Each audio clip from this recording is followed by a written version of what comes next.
Hello guys, I hope you like my videos. If you like my videos please like share and subscribe our channel. आज हम लोग class 12th maths chapter 7 integration की जो हमने example series start करी है उसमें exercise 7.6 पे बेस जो कि आपके पास बाय पार्ट्स से रिलेटेड टॉपिक है उससे रिलेटेड एग्जांपल्स आपके पास लेकर आए हैं. तो सबसे पहले ये डियर समझ लेते हैं कि बाय पार्ट्स क्या है. दूसरे शब्दों में आप ये कह सकते हैं कि ये इंटीग्रेशन का प्रोडक्ट रूल है. जिस तरीके से आपने प्रोडक्ट रूल पढ़ा है डिफरेंशिएशन के अंदर, सिमिलरली अगर दो फंक्शंस आपके पास प्रोडक्ट फॉर्म में आ जाए और आपको उनका इंटीग्रेशन लेना हो, आप देख सकते हैं दो फंक्शंस और वो प्रोडक्ट फॉर्म में और आपने उनका इंटीग्रेशन लेना है, तो वहां पर अप्लाई करा जाता है डियर बाय पार्ट्स. बहुत सिंपल सी एक्सरसाइज है और कुछ चीजें ऐसी हैं जिनके इंटीग्रेशन अभी तक आप लोगों ने नहीं पढ़े थे, जैसे कि लॉग एक्स का इंटीग्रेशन आपने नहीं पढ़ा था, ठीक है, टेन इनवर्स एक्स का इंटीग्रेशन, साइन इनवर्स एक्स का इंटीग्रेशन, इनके इंटीग्रेशन आपने नहीं पढ़ी. डेरिवेटिव जरूर पढ़े हैं. और अगर आप बात करेंगे साइन इनवर्स एक्स का derivative that is 1/√1 minus x square, तो 1/√1 माइनस एक्स स्क्वायर का इंटीग्रेशन साइन इनवर्स एक्स जरूर है. लेकिन जितने भी इनवर्स फॉर्मुलाज हैं जैसे कि साइन इनवर्स एक्स या कॉस इनवर्स एक्स या टेन इनवर्स एक्स, उसका इंटीग्रेशन अभी तक आपने नहीं पढ़ा. तो बाय पार्ट्स में लॉग एक्स का इंटीग्रेशन आपको बताया जाएगा. इनवर्स जितने भी हैं उनका सबका इंटीग्रेशन बाय पार्ट्स की मदद से ही होता है डियर, राइट. तो चलिए, अगर दो फंक्शंस आपके पास प्रोडक्ट में हो तो किस तरीके से उसका बाय पार्ट्स लगाकर इंटीग्रेशन लिया जाता है. First function as it is, second का इंटीग्रेशन माइनस फर्स्ट का डेरिवेटिव, सेकंड का इंटीग्रेशन, देन होल का इंटीग्रेशन. फिर डियर जब आप फर्स्ट का डेरिवेटिव सेकंड का इंटीग्रेशन ले लेंगे तो जो आपके पास रिजल्ट आएगा फिर उस होल का इंटीग्रेशन. तो ये जरूर याद रखना है आपने, ठीक है. अब सबसे बड़ी प्रॉब्लम ये आती है क्योंकि जब हम प्रोडक्ट रूल करते हैं डिफरेंशिएशन के अंदर तो इसमें कोई प्रॉब्लम नहीं होती कि फर्स्ट किसको लेना है सेकंड किसको लेना है. लेकिन अगर यहाँ इंटीग्रेशन की बात करें तो ऐसा कोई प्रॉब्लम तो नहीं होती है. लेकिन अगर आप ये प्रेफरेंस फॉलो करें यानी आइलेट रूल फॉलो करके फर्स्ट को चुने तो आपके लिए ज्यादा कन्वीनियंट हो जाएगा. तो आइलेट के अकॉर्डिंग अगर आपके पास इनवर्स ट्रिगो है तो फर्स्ट फंक्शन आपको उसको चूज करना है, बाकी जो है उसको सेकंड फंक्शन चूज करना है. अगर लॉग है तो उसको फर्स्ट फंक्शन चूज करिए. Algebra that means x square x cube ये सब चीजें हैं, या 1 2 ये एलजेब्रा का पार्ट है. टी मींस ट्रिगो और एक्सपोनेंशियल मींस जैसे ई की पावर एक्स या ई की पावर 3x, इस तरीके से. तो यहां पर ये प्रेफरेंस दी गई है, इसके बेसिस पर आप फर्स्ट सेकंड फंक्शंस जो है वो चूज कर सकते हैं. अकॉर्डिंगली आप उसका बाय पार्ट्स लगा सकते हैं. अब जैसे फॉर एग्जांपल ये हमारे पास क्वेश्चन है, ये एल्जेब्रा है डियर और ये ट्रिगो है. तो according to that particular rule जो आपके पास यहां पर है, तो इसके अकॉर्डिंग आपके पास किसको फर्स्ट लेना चाहिए. अगर हम बात करें ट्रिगो है यहां पर और एल्जेब्रा उससे पहले आता है, तो हिसाबन आपके पास ये फर्स्ट हो गया और ये सेकंड हो गया. अब बस आपने ये इंटीग्रेशन लगा देना है एक बार फर्स्ट और सेकंड डिसाइड करने के बाद. तो क्या है आपके पास, एक्स एज इट इज यानी first as it is, second का इंटीग्रेशन माइनस फर्स्ट का डेरिवेटिव. तो एक्स का आप डेरिवेटिव लेंगे तो 1, सेकंड का इंटीग्रेशन कॉस एक्स का अगर आप इंटीग्रेशन लेंगे तो वो साइन एक्स आ गया, राइट. और फिर जो पूरा रिजल्ट है उसका दोबारा इंटीग्रेशन. तो ये आपके पास हो गया x sine x. Sine x का अगर हम इंटीग्रेशन लें तो माइनस कॉस एक्स प्लस सी. तो आप देख सकते हैं किस तरीके से बाय पार्ट्स की मदद से आपका बड़े आराम से इसका आंसर आ गया. चलिए नेक्स्ट क्वेश्चन देखते हैं. देखिए, अभी तक आपको log x का इंटीग्रेशन नहीं पता. 1/x का इंटीग्रेशन log x होता है, लेकिन log x का इंटीग्रेशन आपको नहीं पता. क्यों? क्योंकि आपने log x का डेरिवेटिव लिया होता है तो 1/x आएगा, तो 1/x का इंटीग्रेशन वापस log x आएगा. लेकिन व्हाट अबाउट कि अगर आपके पास आंसर ही log x आयो तो कोई ऐसा फंक्शन ही नहीं था कि जिसका डेरिवेटिव आपके पास log x हो. तो आपको यहां पर क्या लगाना पड़ता है डियर, बाय पार्ट्स. अब बाय पार्ट्स लगाने के लिए आपके पास दो फंक्शन होने चाहिए. तो क्या हुआ, इसके मल्टीप्लाई में हम 1 ले लेते हैं. अब अगर हम आइलेट रूल के अकॉर्डिंग चेक करें तो इनमें से ये एल्जेब्रा है और ये लॉग है. तो आप देखिए एल्जेब्रा बाद में आता है, लोगैरिथम पहले आता है. तो according to that particular thing आपके पास फर्स्ट हो गया लॉग और एल्जेब्रा हो गया आपके पास सेकंड. अब आप लगा दीजिए यहां पर बाय पार्ट्स. तो बाय पार्ट्स क्या कहता है, फर्स्ट एज इट इज 1 का integration that is x minus first का डेरिवेटिव, सेकंड का इंटीग्रेशन, देन जो भी आपके पास रिजल्ट आया इस होल का इंटीग्रेशन, राइट. ये एक्स कभी भी इस एक्स से मल्टीप्लाई नहीं होगा डियर, कभी भी ध्यान रखिएगा. तो इस एक्स को आगे ले लीजिए ताकि आपको कंफ्यूजन ही ना रहे. ये इससे कट गया, 1 का इंटीग्रेशन आपने लेना है तो दैट इज एक्स. चलिए इसी तरीके से एक और देखते हैं. सेम वही आइलेट रूल के अकॉर्डिंग एक्सपोनेंशियल सबसे लास्ट है डियर. तो ऑब्वियसली एल्जेब्रा पहले आता है तो एल्जेब्रा को 1 और एक्सपोनेंशियल को हम सेकंड ले लेंगे. तो बस आपने ये वाला अगर आप ऑर्डर फॉलो करेंगे तो आपको कंफ्यूजन नहीं रहेगा कि इसको फर्स्ट लेना है. आप खुद देख सकते हैं कि एक्सपोनेंशियल और एक एल्जेब्रा है. तो आप देख सकते हैं एक्सपोनेंशियल से पहले एल्जेब्रा आ रहा है तो फर्स्ट इसको ले लिया, सेकंड इसको. Now first as it is, second का इंटीग्रेशन तो ई की पावर एक्स का इंटीग्रेशन ई की पावर एक्स माइनस फर्स्ट का डेरिवेटिव 1, सेकंड का इंटीग्रेशन, फिर जो रिजल्ट आया है इस पूरे का इंटीग्रेशन। तो ये हो गया x e की पावर x, e की पावर x का आप इंटीग्रेशन लेंगे तो e की पावर x प्लस c। तो देखिए कितना सिंपल है बाय पार्ट्स। चलिए और एग्जाम्पल देखते हैं। Example number 20। अब देखिए x sine inverse √1 minus x square. अब ऐसा है कि यहां पर ऐसा पता तो नहीं चल रहा डायरेक्टली कि आपके पास बाय पार्ट्स लग रहा है, क्योंकि लग भी नहीं रहा, क्योंकि 3 फंक्शंस आपको नजर आ रहे हैं। अगर आप देखेंगे तो 2 भी नहीं नजर आ रहे, और खास तौर पे डिनोमिनेटर भी है।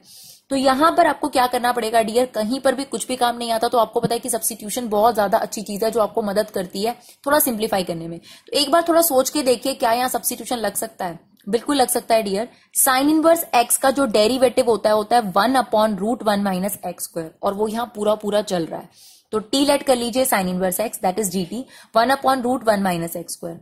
Now x as it is, this is t, ये आपके पास एज इट इज था, ये वहां चला जाएगा तो dx की वैल्यू हो गई √1 minus x square dt। Now ये इससे कैंसिल आउट हो गया xt dt। अब अगर आप t के रिस्पेक्ट में इंटीग्रेशन ले रहे हैं तो x तो नहीं चलना चाहिए, तो x की वैल्यू कहां से निकल जाएगी, यहां से। इनवर्स ट्रिगो में आपको पता है कि इनवर्स वहां चला जाता है तो ट्रिगो बन जाता है, तो ये हो गया sine t into t. Now अब आप इसमें बाय पार्ट्स लगा दीजिए। आइलेट के अकॉर्डिंग एल्जेब्रा देन ट्रिगो, तो इसका मतलब एल्जेब्रा को फर्स्ट लेट करेंगे और ट्रिगो को सेकंड। बस first as it is sine T का integration minus cos T, right. T का डेरिवेटिव, इसका इंटीग्रेशन माइनस कॉस टी, फिर जो रिजल्ट है उस होल का इंटीग्रेशन, राइट। ये हो गया minus T cos T, minus minus plus हो गया। कॉस टी का इंटीग्रेशन होता है डियर साइन टी। टी आपकी सब्स्टिट्यूशन है तो उसको हटाना पड़ेगा। टी की ओरिजिनल वैल्यू रख दीजिए, that is sine inverse x. यहां भी रख दिया, यहां भी रख दिया, यहां भी रख दिया। अब देखिए डियर, आपने इनवर्स ट्रिगो पढ़ी है तो आपको थोड़ा बहुत सिंप्लीफिकेशन करना पड़ेगा। वैसे तो आपका आंसर यहाँ पे भी छोड़ सकते हैं, लेकिन फिर भी सिंस sin इनवर्स तो कट गया, यहाँ पर x बच गया, लेकिन यहाँ पर भी आपको एडजस्टमेंट नीडेड है। अगर बाहर कॉस है तो अंदर भी कॉस इनवर्स हो तो कट जाएगा। तो डियर आप लोगों ने इनवर्स ट्रिगो वाले चैप्टर में सीखा है कि अगर आपके पास sine inverse p by h है तो ये इक्वल होता है cos inverse b by h के। तो ये sine inverse p by h है, दैट मीन्स x/1।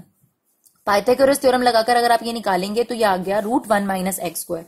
ना आप इसकी जगह क्या लिख सकते हैं, cos inverse b by h, that means b by h। तो ये हमने यहां देखिए लिख दिया, ठीक है। अब कॉस से कॉस इनवर्स कट जाएगा और ये आपके पास आंसर बच जाएगा। तो देखिए अगर आपने इनवर्स ट्रिगो सीखी है तो आपको वो अप्लाई करनी भी पड़ेगी। इसीलिए हमने स्टूडेंट्स को ये बोला है कि आप इनवर्स ट्रिगो पूरा प्रिपेयर करिए, क्योंकि ट्रिग्नोमेट्री और इनवर्स ट्रिग्नोमेट्री ये आप लोगों के डिफरेंशिएशन के लिए, इंटीग्रेशन चैप्टर के लिए बहुत ज्यादा इंपॉर्टेंट है। तो वो बहुत छोटा सा चैप्टर है, उसको जरूर प्रिपेयर करिए।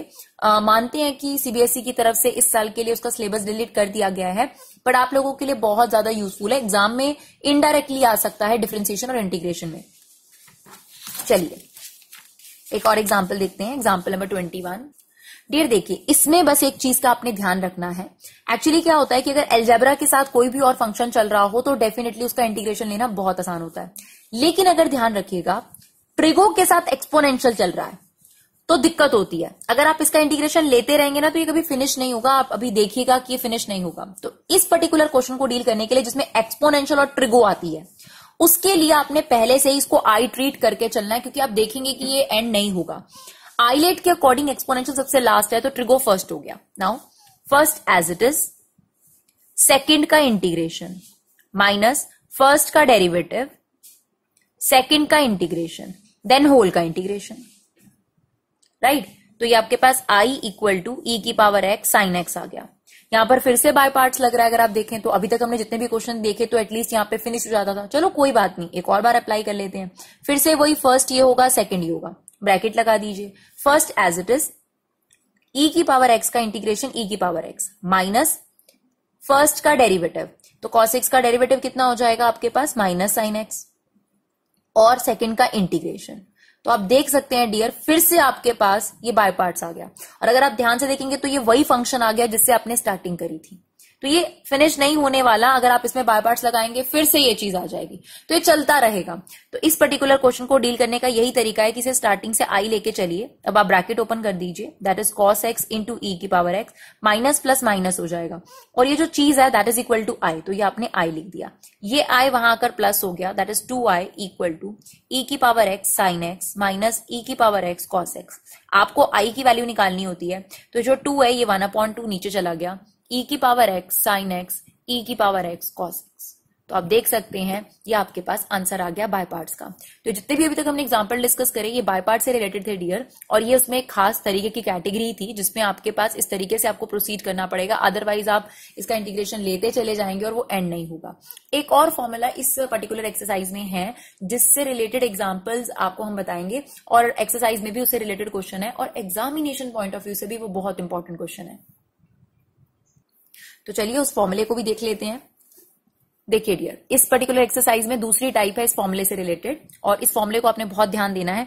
e की पावर x अगर ब्रैकेट में फंक्शन प्लस उसका डेरिवेटिव चल रहा हो तो आपके पास डायरेक्ट आंसर हो जाएगा e की पावर x fx। आपको कुछ भी ज्यादा ध्यान देने की जरूरत इसमें नहीं, या फिर आपको बाय पार्ट्स वगैरह लगाने की जरूरत नहीं है। करने को तो हम बाय पार्ट्स भी लगा सकते हैं इस पर्टिकुलर क्वेश्चन के अंदर, इसमें अलग इंटीग्रेशन लेकर, इसमें अलग इंटीग्रेशन लेकर, बट बेनिफिटेड रहेगा। आपको ये थ्योरम दे रखी है, प्रूफ दे रखा है, तो फिर आपको क्या टेंशन है उस चीज की। तो e की power x with in bracket function plus function का डेरिवेटिव अगर चल रहा हो, ध्यान रखिएगा प्लस होना चाहिए क्योंकि एक्सरसाइज में एक क्वेश्चन है जिसमें माइनस है, तो स्टैंडर्ड फॉर्म में यहाँ प्लस होना चाहिए। ठीक है, चलिए आपके पास ये एक एग्जांपल है, आप देख सकते हैं साफ साफ e की power x with in bracket tan inverse x plus 1/1 plus x square. अगर आप चाहो तो e की पावर x को दोनों से मल्टीप्लाई करके बाय पार्ट्स लगाओ, that would be lengthy.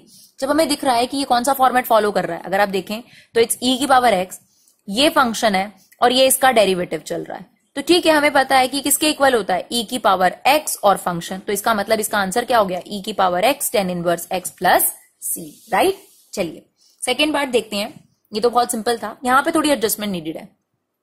e की पावर x भी और इतनी बड़ी चीज भी चल रही है, अगर मैं इसमें बाय पार्ट्स लगाऊं तो भाई कितना लेंथी होने वाला है बाय पार्ट्स, और वैसे भी सॉल्व नहीं होगा क्योंकि अगर आप देखेंगे तो ये फ्रैक्शन इसको रिड्यूस नहीं होने देगी, तो यहां पर बाय पार्ट्स लगाना बहुत डिफिकल्ट टास्क है।